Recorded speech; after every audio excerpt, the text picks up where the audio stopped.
Hey guys, welcome to day 15 of Inktober.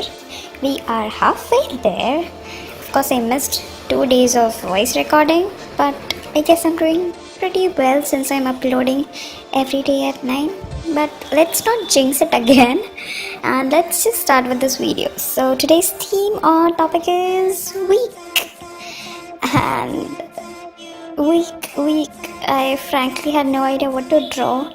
So I just started random doodling and I made this figure and tried to add more like comical effect to it. So I made him weak whereas muscularity is concerned, and I just started drawing with it and I just went with it, as you can see, and I'm coloring the hair right now.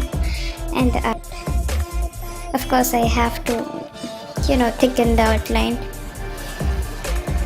and then adding a bit of Alicia Souza touch to it, making it cute, and using the Posca markers because pigment is everything and we need some nails, right? And that's it. See you tomorrow guys. Bye.